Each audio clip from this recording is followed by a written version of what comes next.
between love and grooming. If a woman raises domestic abuse, it's still a risky thing to do. I don't think there is such a thing as an abusive relationship. A relationship can punch you. A relationship can abuse you financially. A relationship can't control you. It's not about the dysfunction within the victim, but it's about the pattern of perpetrator behavior. Remember, the law moves very slowly. For 90% of people who experience childhood trauma, they never go on abusing people. They don't abuse their children, they don't abuse their partners, they are just normal people. Money leads the arrangements. So it's more about the money than the child.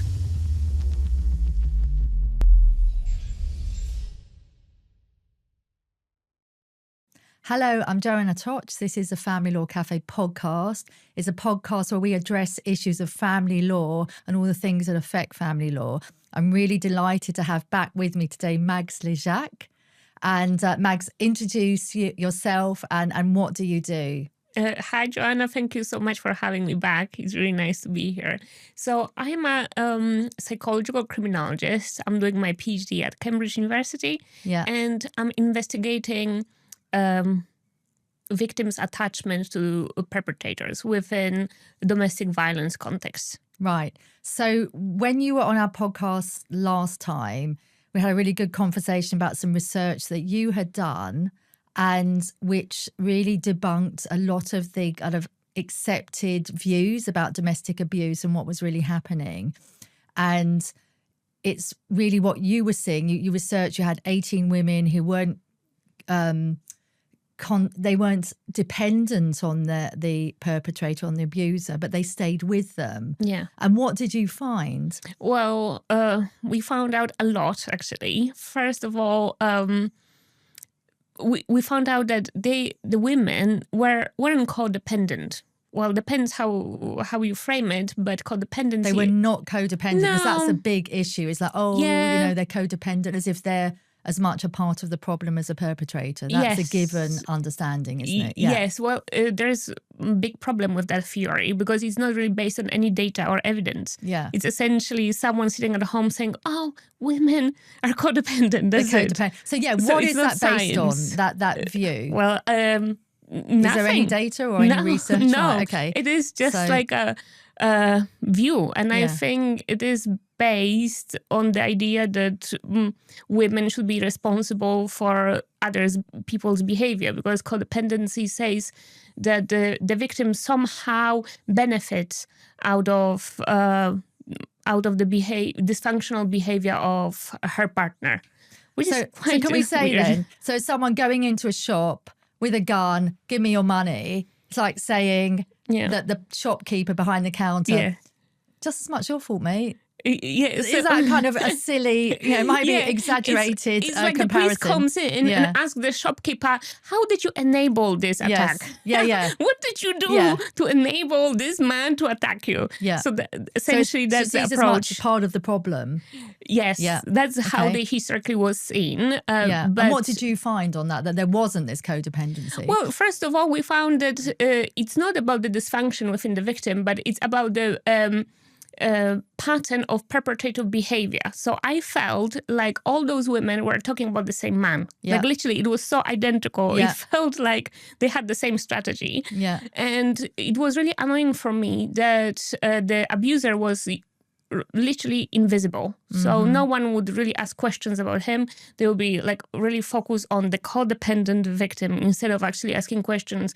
What does this perpetrator do to keep that But do you think they do that because they're sympathetic to the victim? How can we help you? What can we help you to get away from this person? Do you think that comes from a good place, maybe? Or, the focus is on the victim. Agreed, isn't it? We don't focus on the perpetrator, do we? We don't, and I think we should, because actually it's fair to ask questions like, what is the role of the perpetrator in abuse and in developing attachment? Because we found that usually the perpetrator has like two faces. On one hand, he's loving, generous, funny, pleasant to be around to that victim. And on the other hand, he's dangerous, he's manipulative, he's difficult to be around. And that's the same person. And it's really hard to make sense out of it if you're exposed to that kind of treatment. So the victim goes through high highs, low lows, and she ends up confused. And you were finding the same things happening. So a sense of grooming the victim. Yeah, it is grooming, I would say so. Because, what is the difference between love and grooming? Yeah. From the outside, when you see a couple, how would you tell that this person is groomed and the other one is just loved? How would you tell the difference from the outside? From the good side, but you would, I suppose, what you would, because that could be someone is loving and they're consistently loving. Yeah. But the other perpetrators would be loving and then they would be very nasty. Exactly. And what sort of things would they do? So they do lots of things. I would like to focus on coercive control. So it's not only about physical violence, that happens a lot as well, but coercive control. So, for example, isolating the victim from the family, from the friends, sort of brainwashing, I would say. Things like, oh, you will never find anyone like me. You are nothing without me. You are nobody. You are not clever. You are stupid. If someone tells you this every day, perhaps at one point you will believe it, especially if this is someone that you trust and you love. Yeah. And coming back to grooming, the difference between grooming and love is intention, but you don't know the intention until the problem happens. And right? didn't you say that the pattern, they're getting something from it? The guys that are doing this, are they getting, what are they getting from this, do you say? So they get a lot. First of all, control over the victim and access to that victim, access to her resources, sometimes sexual resources, sometimes financial resources, access to her time. Sometimes they find a mother to the children, and that's a big cost, obviously. She'll be looking after the children. She will be cleaning, cooking. That's unpaid labor that will benefit the perpetrator. And if he's in control of her and her resources, that's beneficial to him. So, and people can go and look at our other podcast. Yeah. And, you go into much more detail. We discuss it all. So I'm not going to repeat all of that. Feel free to go and have a look at that, folks. But what I wanted to ask you, that came out in last October, and I know at the time it made a really big splash. I think you were interviewed about Epstein, and it was all kind of went around the world.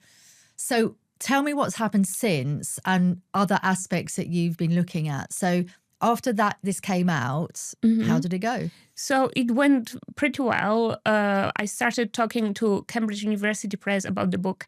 I submitted my book proposal. It was reviewed by 6 different academics. Yeah. So that's actually a really tough review. They liked it. I have to make some changes. Oh, so you're writing a book. Yeah. And what's the title?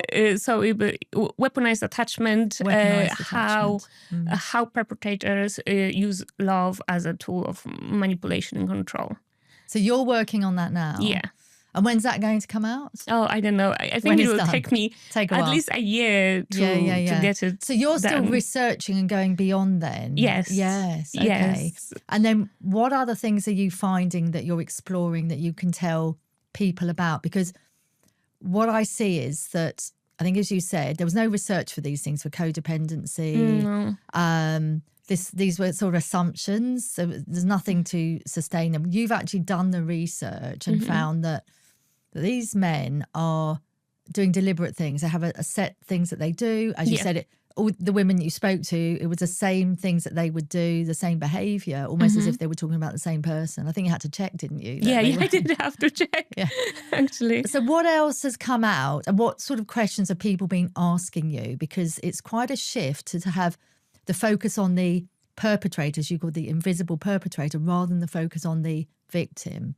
So what's come out of talks that you've done, that sort of thing? So I had lots of questions from detectives. They were asking, like, how do I document coercive control? How do I focus on the perpetrator instead of focusing on the victim? Yeah. Also, we had lots of questions from social workers and psychologists and counselors and therapists. Like, how do I navigate that? How do I actually make the perpetrator visible instead of putting all the blame and all the attention and all the focus on the victim? And how high level was that? So you're talking about the police, you're talking about social workers. Yeah. Because I'm at the front line of, all the people we're looking after. I don't see that. I see women who there's been findings of domestic abuse against them, and social workers are involved and still trying to say, oh, you have to do this, you have to do, and the women say, I have done that. and they're still being blamed. I'm still seeing that. So how far is it going? What you're telling them? Well, I guess it's going slowly. So because of that, what you just say, me and international charity. A charity, it's called the Pixel Project, and we both produced like a white paper only for professionals. It's free; they can access it. What's and the charity called? Pixel Project. Pixel, okay. Yes, you can find it online, and it helps professionals actually to apply a weaponized attachment framework instead of codependency. Right. How it's done in practice, how that could be useful. It's totally free. You can just have a look at it, and perhaps it will make it easier for social workers or police officers to navigate that, because it's quite difficult, and I don't really blame them. I blame the scientists, I guess, because, someone came up with codependency and it was pushed on professionals, and they adapted the model they had available. So now it's about education and actually showing and different it's not got to the court yet. I'm just going to tell you. We have cases where it's the father who's violent. Yeah. And then the mother is, there seems to be, because it does seem that sometimes women go into another abusive relationship, but it's always seen, children are placed with the violent father. They don't seem to have any issue with that.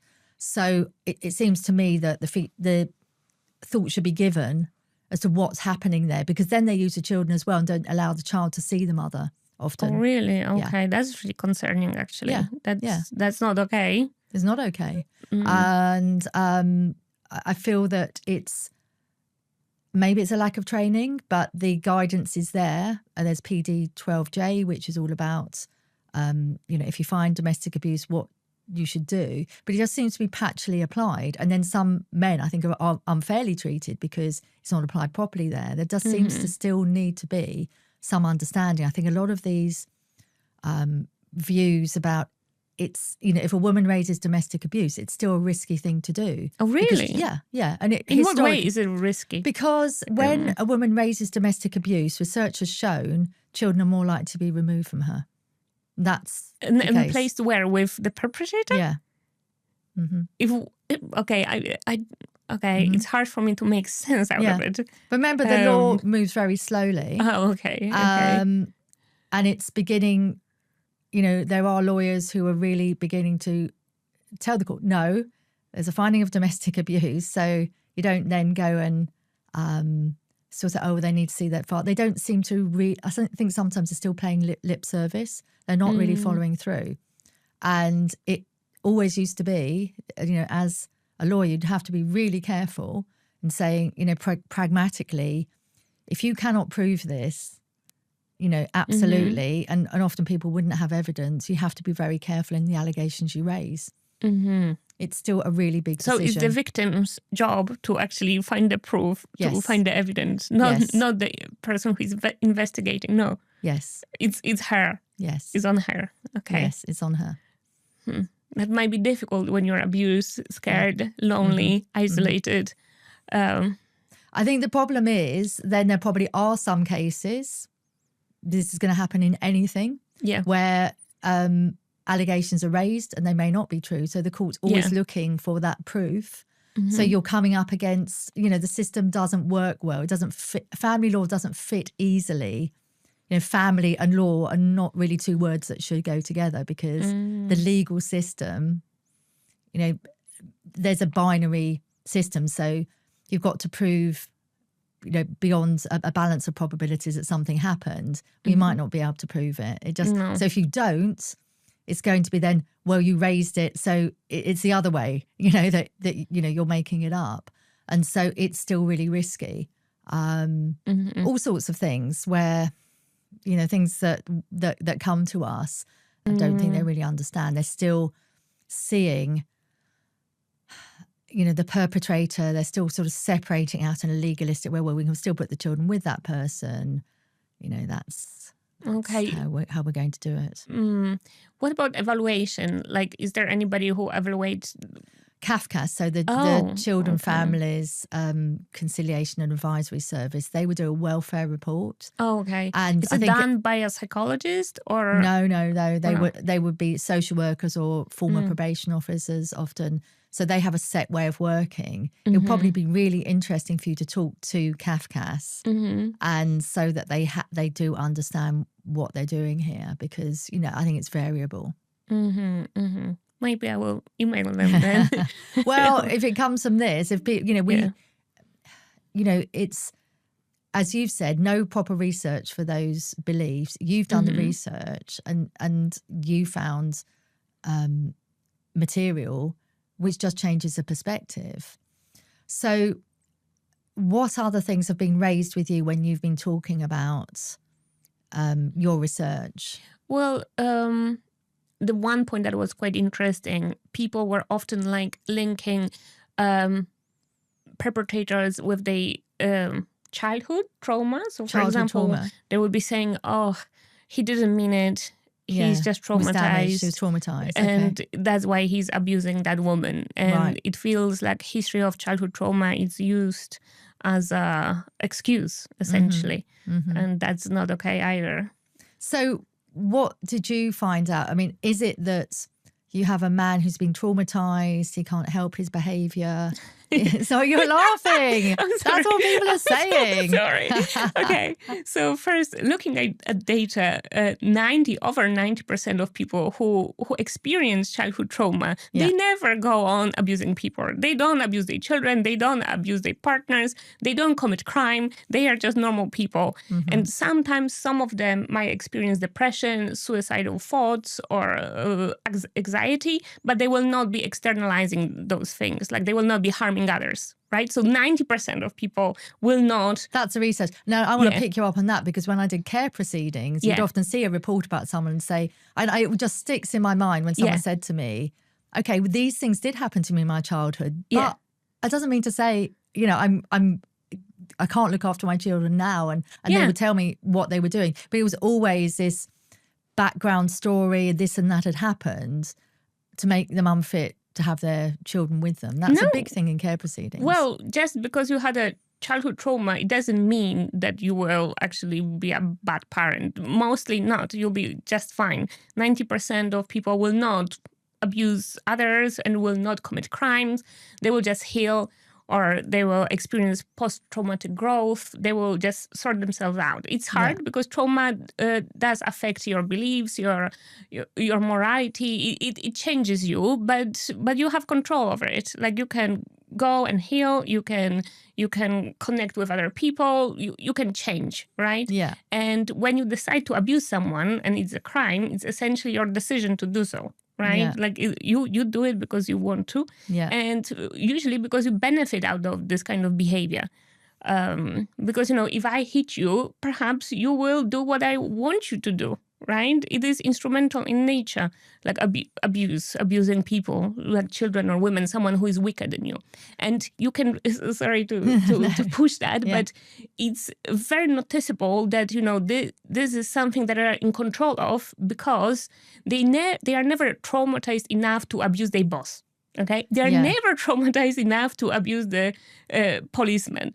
They are only traumatized enough to abuse someone who they perceive as below them, right? Like someone weaker, like a child or a woman. Then they are traumatized enough to do that. But anyone above them, safe. They will not be. So you're saying that these perpetrators, there's no link to them having childhood trauma. Number one, because 90% of people would not then be abusive, even if they had childhood trauma. Yeah. And then secondly, they can, to the public eye, to their work colleagues, their friends, they can be very pleasant and perhaps charming people, where they'd be very, very different in their relationship behind the closed doors. Yeah, and it is a choice. And trauma, I would say, statistically speaking, would be called a moderator. So it's a variable that actually moderates the relationship between a crime propensity and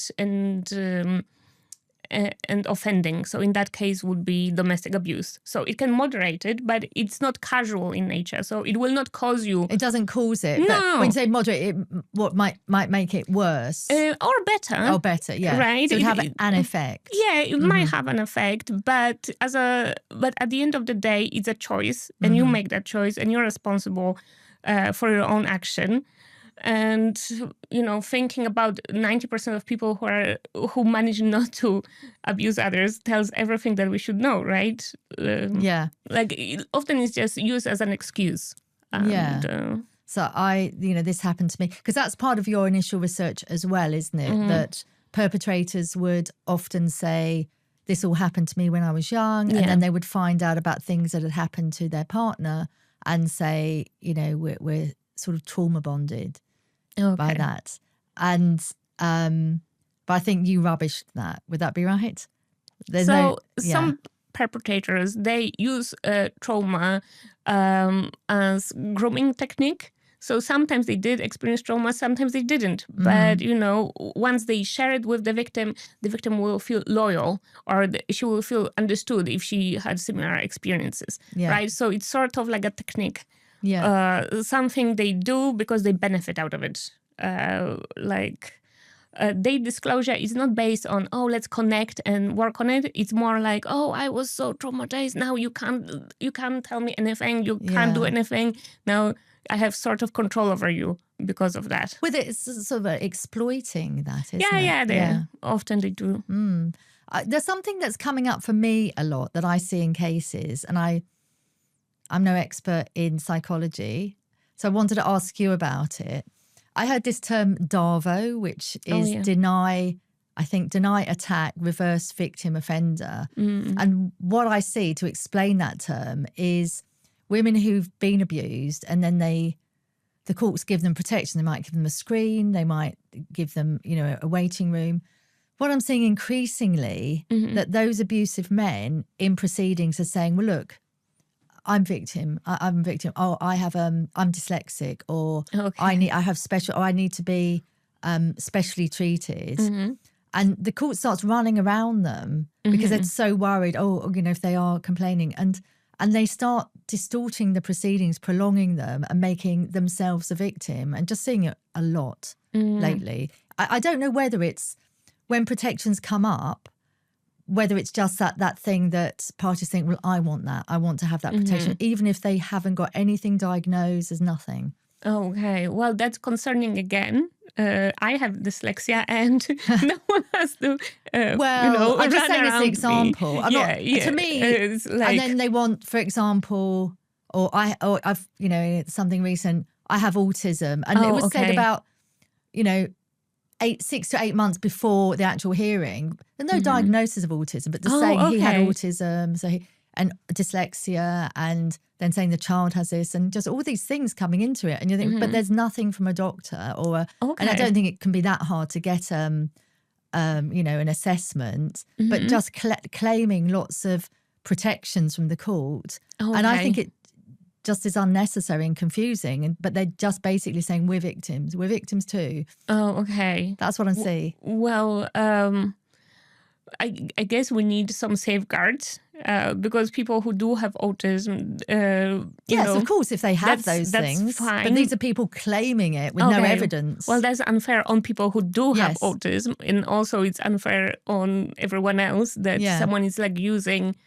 Well, I don't know. It just seems to me that you have a mother in a case who is saying there's been domestic abuse and there are findings of that, and then these guys seem to then say, yes, but I've got this, and then this has happened to me. And so it's another excuse. Okay, I've got autism, so I can abuse you. Yeah. Okay. Well, it doesn't work like that. It just trying to confuse everything. Also, of course, I've done lots of fact-finding hearings where if the woman makes the man, he'll make an allegation. I had one which was absolutely ludicrous, but he still had to go to a final hearing where all 5 of his allegations were dismissed. But she had to, and then in that case was going on to, and what I see quite often, these men would say, she's abusing the child, and this court still has to do that, and they seem to get obsessed by labelling. they're actually the abuser, but they want to label the other party as the abuser. That's just what I see. So I guess we need some safeguards that will help us to recognize perpetrator strategy, to take control again, because his action isn't random. The aim is to gain control over the victim, over the narrative, and over resources. In that case, it could be like the child that they perceive as a resource. So it seems almost, it's really interesting. It seems that they're trying to do in the court context what they did in the relationship and even say ridiculous things that are totally unbelievable, but just, and the court just carries on, allows them to make these statements. And then, of course, we wasted lots of time and money. Everything's delayed, and saying, she's hurting the child in some way and abusing. And then I just wonder whether they just think that the women will just get so scared that they will give up. Yeah, probably lots of them will. And it's a technique that, works for them because they get out of it what they want. And I think we need some assessment that will prevent them harming the victim again. Yeah, I just wonder if that should be somewhere in a Kafka's report, that they somehow look at this and understand how these perpetrators are working. Because the things that you're telling me in your research, I'm just seeing a parallel for how it works in court. I'm not sure the court's recognising it. I really don't think they are. Okay. Well, maybe training. Yeah. Maybe awareness. Maybe more conversations about it. And what's been the impact, do you think, of the research that you have done? Have you seen any changes? Yeah, I think lots of professionals, they are really enthusiastic. So I did write a piece for Policing Insight, and it was really well received. And I felt like the police and the people who read that, the professionals, they were really enthusiastic about it, and they really wanted to engage and implement it in their practice. I had few emails from police officers and detectives from Australia asking how they can implement it when they are investigating murder or murder-suicide. So actually the perpetrator isn't invisible. So I was really happy about it. Yeah. But it slowly but surely it's slow. Because if you think, I think was it 2015 coercive control became, or 2014 became a criminal offence. And it's not seen as conduct in financial litigation yet. There's one case, actually, it was a woman who exercised in a really weird way. She'd pretended she was a judge and she wasn't. It was kind of weird stuff. Okay. And that was seen as conduct. But mostly it's still not seen as conduct in financial remedy. And I think they just want to keep it out because they're just dealing with the money side. But again, you can get abusers they've got so much more money, and they will be sending 2 or 3 letters a day using solicitors to literally abuse. The level of abuse within solicitors' correspondence, I think, is off the scale, and it always has been. All through my practice, I completely disagree with this. I would always keep letters really simple, but you can really abuse someone through correspondence. And it's incessant, and I don't even know how they manage. And it's costing them a huge amount of money too. Well, money is power, right? Yeah. And that's how they use it. They use power to abuse others, and it doesn't matter if it's money, if it's a fist, if it's, whatever. Yeah. And sort of strange things I see in correspondence. I see letters coming in to women saying things that the other side shouldn't know. So it's just say, I'm watching you still. They will be divorced. Oh, okay. And then the solicitor's letter will say something in it, which is, I know what's going on. So somehow they've got information. I do worry about whether properties are bugged, because it's easy to do. I always ask that question. Yeah. If obviously check passwords and, check all of your computer. even buy new ones, whatever, because I think there's a lot of post-separation abuse is huge. It is huge. And the legal system isn't stopping it. There doesn't seem to be a way that they can do it. The courts are such a mess. They delay things, so they perpetuate the abuse as well. Because if you're having to wait 4 or 6 months for your court order and you can't enforce it, so you might get an order, but you can't do anything with it. So you've got another 4 months where you're waiting for your money, and I think the courts have a hand in perpetuating abuse. They're certainly not stopping it because the administration is so poor. They don't send out documents. They don't inform parties of what's going on. Okay. And so if you're a victim of abuse,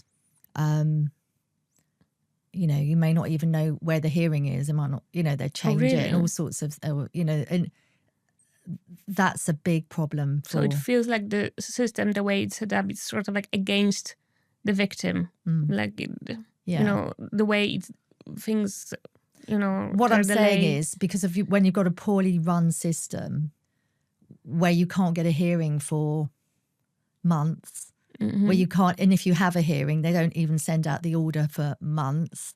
And if you're struggling against someone who's got a lot more money. And time. And time and power. And I think this is it, that there are things I see in letters that I just think no human being should say to another.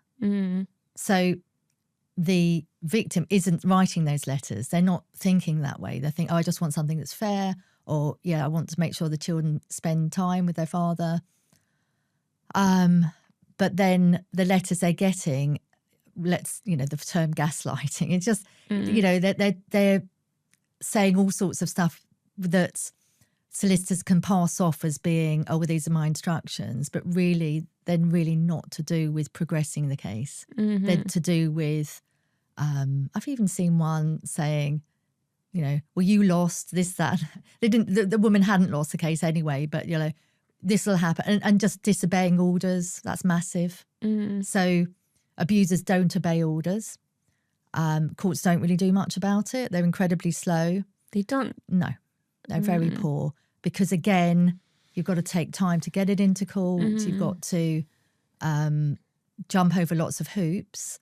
I think it's about time that the courts just got a bit better with their administration, and it's also about time that they were a bit more robust. They should punish people that disobey orders. What's the point having an order? Then it's not. So there are no punishments in place. Like there are no all the consequences. Laws there. It just seems like that. They obviously there are long term, but I don't see many men being sent to prison for breaching orders. It just doesn't seem to happen. Or women for that. It seems to be that financial consequences. No, I just don't see that. I see that they just run rings around the court because it's just under-resourced. It's not the system it should be. It doesn't mean the law's not there. It doesn't mean that the judges are not good judges. They are. But enforcing orders, it's a playground for an abuser, the court system. It's just a playground. Well... Sorry. So we need this stuff to come through, and it needs to be understood, because you're talking about invisible abusers, and I'm seeing that abuse played out in court hearings. Good you're talking about it, because people, if they're aware of it, maybe things can change. Maybe there will be some attention, maybe some action taken to actually do but that's why I'm talking about it, because if someone's going through a court case, they've never been through a court case, so I don't know how long it will last, and they can get so exhausted by it that they will just compromise it. Oh, they just say yes to anything just to for this to end. And of course the court wants to promote mediation, and mediation is a great thing if there isn't abuse. When there is abuse, it's not so good, because you're getting then unfair outcomes and people are not talking on a level. You're at the research end. I'm at the kind of day to day, how it works, the front line, and of course see all the difficult cases rather than simple. If they were simple, and there are millions of people that sort out things nicely and that's fantastic, or go to mediation or sort it out. But when people are abusive, they have an opportunity to abuse through the court process. They do. Well, I think the way we talk about those cases is really important. I really dislike the word abusive relationship. I don't think there is such a thing as an abusive relationship.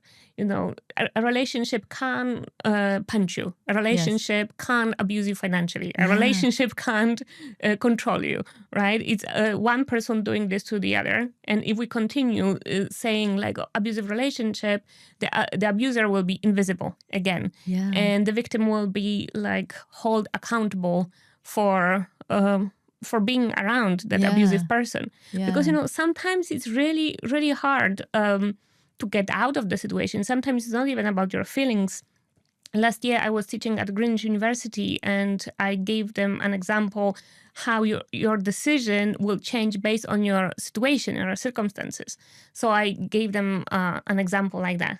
So I said, okay, let's imagine I'm dating a guy. Yeah, he came over to mine. I have like a beautiful apartment in the middle of Cambridge. The apartment is mine. I have a brilliant job. We had some wine and he got really drunk. Like he had way more wine than I had.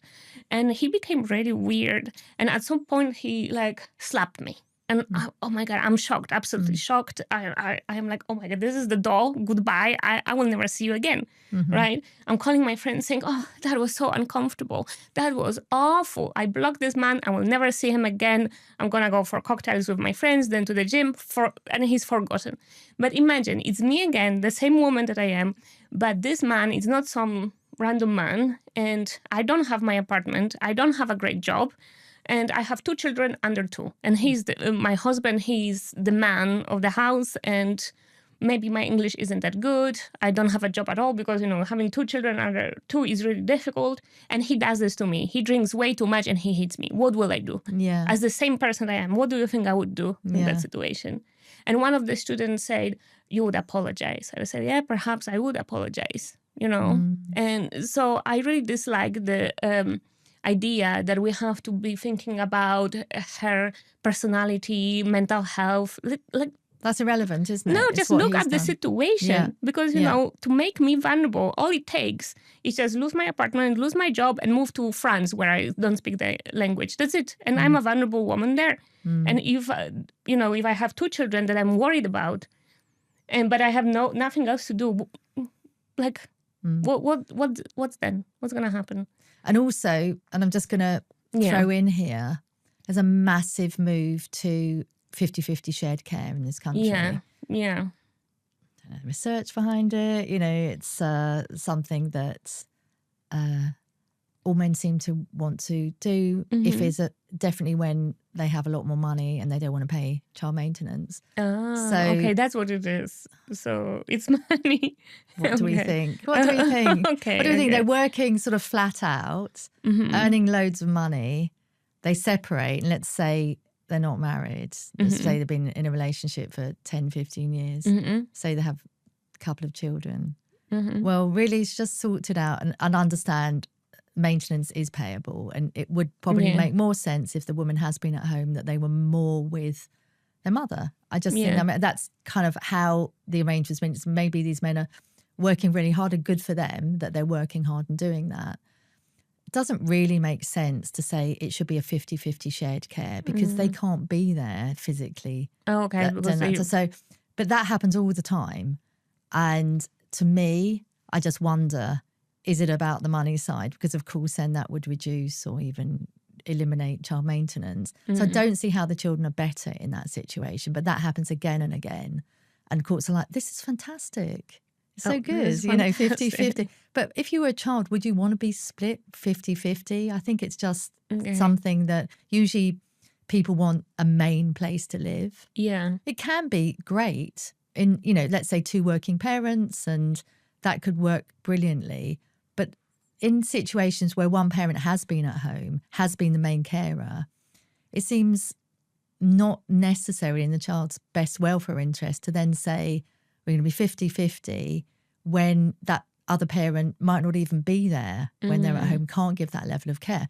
So I just think it's something where courts, they seem to swing between a 50-50 and then other cases where if they see some kind of welfare issue would really limit the time. And that just doesn't seem to be enough care looking at each individual case. Seems almost, they don't really examine why someone is asking for 50-50 shared care. And I just think sometimes, I don't think it's helpful the way we have a child maintenance system that's based on overnight. It's probably not fair on either parent. I know there's got to be some way of sorting it out. But I think sometimes the money leads the arrangements. Okay. So it's more about the money than the child. Okay. Is that in the best interest of the child? And they're arguing about money so much. And again, it seems that they lose sight of the welfare interests of the child, rather than because they don't want to pay a large amount of money or have to pay lump sums or whatever to the main resident parent, which is often the mother. Sounds like... So there's a long way to go. I mean, there's a new system for sorting out child arrangements, and it's a really, really short, sort of 6 weeks, try and sort everything out really, really quickly. Called child focus courts. It's so everyone's always hopeful, but it's quite a rough system. I mean, if you're in the family court, it's probably already gone wrong. You want to stay out of it if you can. But what it seems to me is, in cases where there is abuse, they're more likely to be in court. And as I already said, it gives an opportunity for more abuse. I think the first step that we can do is just stop using the word abusive relationship. Get rid of it. Get rid of it. And say... Because it's used all the time. Yeah. I've used it myself regularly. But then it's not a relationship, is it? No. It's the person, it's the perpetrator, abusive. So I think even, that little change can actually do a lot. Because then people start perceiving things differently. Yeah. If we actually acknowledge who is doing controlling, who is manipulating, who is beating someone. Because it's not a relationship doing it. It's a person doing it. Yeah. What are your thoughts on, obviously we're saying men are the perpetrators. Now in your research, it was women. And there were well-profiled cases of domestic abuse by women to men. Yeah. And I see that in people that come to me. What I see is often the men won't tell you about it initially. It takes a long time. And it's almost that it's much tougher for them to be open about that. Because of stigma, I guess, and gender. Yeah. So do you have knowledge of that position? Have you got any other research models? When we were recruiting, we were like open to any genders, but we didn't have even one man who wanted to talk to us. So that was really difficult to investigate. We had one lady who was in a relationship with another woman who was a perpetrator, and the relationship was really violent, very abusive, to the point that the victim ended up in a hospital and her nose was literally cut off. It was a really difficult case. So that's the only experience I have with women perpetrators, and it was a woman on a woman experience situation. And with men, the situation is perhaps it doesn't happen as often, but also when it happens, men are not very willing to talk about it. As we said, it's mostly around ideas of gender. Maybe it's not something it's easy for them to discuss in public, or even actually to talk to someone else. It would be interesting, wouldn't it, to do that research if those people would come forward. That's right. And see if it was a similar pattern. Yes, but it's really hard to actually do that kind of research because you can't make someone to talk to you. You can't push people to do it. And it takes lots of time to actually recruit anybody because it's not an easy topic. So it's actually really hard. So this population is very hard to reach, I would say. Yeah, because there's such a lot of shame. Yes, shame. And which is so misplaced, isn't it? Because it's not what they've done. No. It doesn't seem to be shame from the abusers. Well, the perpetrator should be ashamed, right? It's something they should be carrying. But unfortunately, lots of victims feel ashamed. Lots of men who are victims feel ashamed, but also lots of women feel ashamed because it's not an easy thing to discuss. Yeah. Yeah.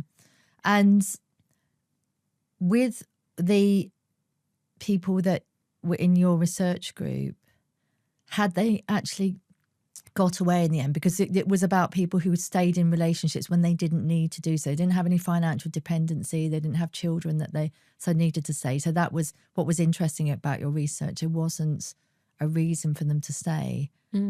And you explained how the way they were groomed, the way they were, it was almost an addiction, I think, was one of your findings. Well, essentially, it's the same mechanism that you experience when you're like playing slot machines, right? So we call it intermittent reinforcement. So you just pull the machine and you never know what happens next. So you can pull it and it's nothing, then nothing. And you lose money, it hurts, right?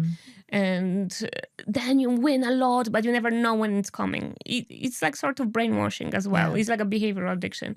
And we see parallels in this kind of arrangement when the perpetrator sometimes is like the best man in the world, right? Very affectionate, very funny, very generous. And then, he isn't. And you never know what's going to happen tomorrow. And, those high highs, low lows, they can really push you off balance to the point that you will get obsessed with that stimuli. So with that person, it is a form of brainwashing, essentially. And what's the escape from it? No, the escape. Yeah, that's the big question. Were those people out of the relationship? Yeah, many of them, they do manage, but it's a very difficult process because you have to grieve and you have to address the compulsion that you might be experiencing. And it's not easy to do it on your own. It's good when you have support, someone you can trust or someone you love, like, I don't know, maybe it's your mother, maybe it's your friend, maybe it's like a community support group. It will be easier for you if you have those people around you. And if you are able to regulate your own emotions on your own. So essentially the perpetrator, so in any addiction, for example, let's say if I'm addicted to alcohol, if I'm really upset, I will not be regulating my emotions by myself, but I will be having a drink. So the drink will be like regulating my emotions. So the emotional regulation is external.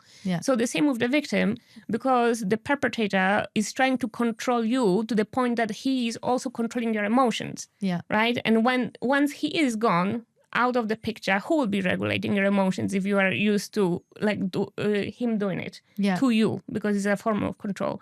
So your biggest task, I would say, is to learn to regulate your emotions on your own. So if you are sad, how will you address it? If you're angry, how will you address it? How will you manage this without a drink or without a man or without anything? And it's not easy.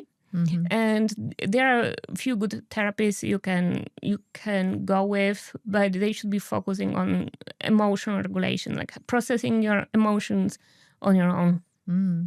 And because isolation is a big thing, isn't it? Most of these people have become very isolated. Yeah, it's like Disney princesses. I don't know if you noticed, but those horrible things happened to Disney princesses, and none of them had a mother. Did you notice? Zero. Oh yeah, they always have a stepmother, don't they? Evil the one, evil right? stepmother. And why? Why not one? Why none of them had a mother? Because if you have a mother that loves you, she will protect you. Like she doesn't even have to have money, but she loves you and you feel it, and she can give you a piece of good advice. She can introduce you to people. There is like the safety net. So even in that kind of story, if you're isolated, if the perpetrator, done lots of work to isolate you from family and from friends, you are losing this power. You are like losing this independence. So I mean, having friends that support you unconditionally, family, exactly. It doesn't have to be your mother, obviously. Anybody that loves you, but or you feel mothers loved. are give, not always, but they can give unconditional love. But you guess you need that kind of person. Yes. It can be literally like your coworker if you've known each other for a long time and someone is reliable, or sometimes you can find someone in a support group. So we're going to have to wrap up. Any last words on, where this research is going, what, where you think you're going to be adding to our knowledge, and what do you think needs to be done? Well, I think I would like to just emphasize that this kind of problem, like, emotional connection to a perpetrator, it's not a deficit in the victim, but it's a pattern of perpetrator behavior. That's really important. That's what it is about. Yeah. And it doesn't have to be psychological. It's essentially like a pattern of behavior that you can experience, I can experience, anyone can experience. Yeah. And how we respond to it is not about my mentality or mental health, but my situation, like, what I say. Situations, not something in the victim. No. Because I've had so many women said, I don't know how this happened to me. I'm a really strong person. I was really organised, sorted. What happened? And they're definitely questioning themselves. Yeah. And, it's a lot about your situation, because to make me vulnerable, all it takes is to lose my job, my flat, and move to France. Situational. And that's it. And I'm a different person tomorrow. Yes. Yeah. So we should be looking at that and the perpetrator behavior first. Yeah. So that would be my takeaway message if I could have one. Yeah. Thank you. Thanks. Well, looking forward to the book. I know there'll be a lot of work.